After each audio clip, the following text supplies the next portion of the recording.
হযরত আনাস রাদিয়াল্লাহু তাআলা আনহু হইতে বর্ণিত, ফাতেমা রাদিয়াল্লাহু তাআলা আনহা রাসূল সাল্লাল্লাহু আলাইহি ওয়াসাল্লাম ইন্তেকালের এরূপ ক্রন্দন করছিলেন এবং বলছিলেন, হে আমার পিতা, কোনো বস্তু তাকে তার ও পরওয়ারদিগারের অতি নিকটবর্তী করেছে?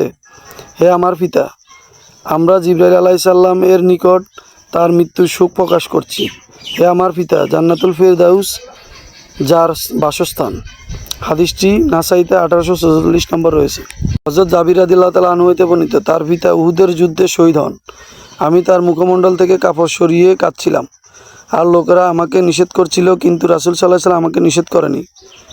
আমার ফুফুও তার জন্য কাঁদছিলেন। রাসূল সাল্লাল্লাহু আলাইহি ওয়াসাল্লাম বললেন, তুমি তার জন্য কান্না করো না, কারণ তোমরা তাকে ও উঠিয়ে নেওয়া অবধি মালাইকা ফেরেশতাগণ তাকে ও তাদের ডানার দ্বারা ছায়া দিতে থাকে। হাদিসটি নাসাইতে 1845 নম্বরে রয়েছে, দ্বিতীয় খণ্ডে। হযরত ওমর রাদিয়াল্লাহু তাআলা আনহু সূত্রে নবী সাল্লাল্লাহু আলাইহি সাল্লাম হইতে বর্ণনা করেছেন, রাসূল সাল্লাল্লাহু আলাইহি সাল্লাম বলেছেন, পরিবার বর্গের ক্রন্দনের কারণে মৃত ব্যক্তিকে শাস্তি দেওয়া হয়। হাদিসটি 1848 নম্বর রয়েছে, ইবনে মাজাহ, নাসাই, দ্বিতীয় খণ্ড। হযরত ওমর রাদিয়াল্লাহু তাআলা আনহু বলেন, রাসূল সাল্লাল্লাহু আলাইহি সাল্লাম বলেছেন, মৃত ব্যক্তির পরিবার বর্গের ক্রন্দনের কারণে মৃত ব্যক্তিকে শাস্তি দেওয়া হয়। সুলাইমান ইবনে সাইব রহমতুল্লাহ আলাইহি বলেছেন। হাদিসটি 1850 নম্বর রয়েছে, নাসাই, দ্বিতীয় খণ্ডে।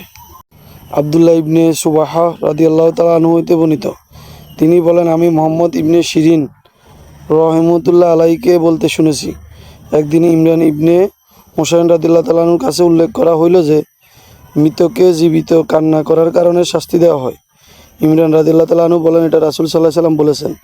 1849 নম্বর, সহিহ নাসাই, দ্বিতীয় খণ্ড হাদিসটি রয়েছে।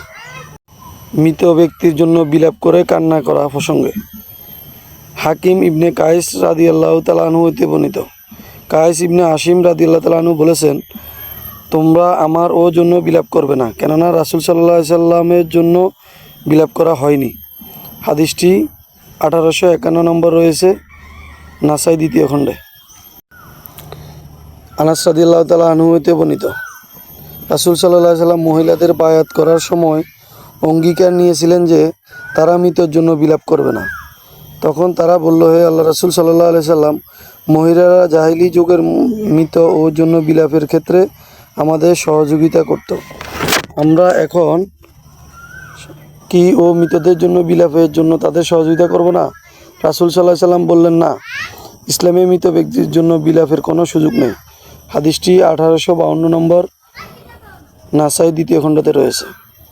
হযরত ওমর রাদিয়াল্লাহু তাআলা আনহু হইতে বর্ণিত, তিনি বলেন, আমি রাসূল সাল্লাল্লাহু আলাইহি সাল্লামকে বলতে শুনেছি, মৃত ব্যক্তিকে কবরে শাস্তি দেওয়া হয় তার ও বিলাপের জন্য, তার পরিবারের ক্রন্দনের জন্য। হাদিসটি 1853 নম্বরে রয়েছে, নাসাই, দ্বিতীয় খণ্ডে।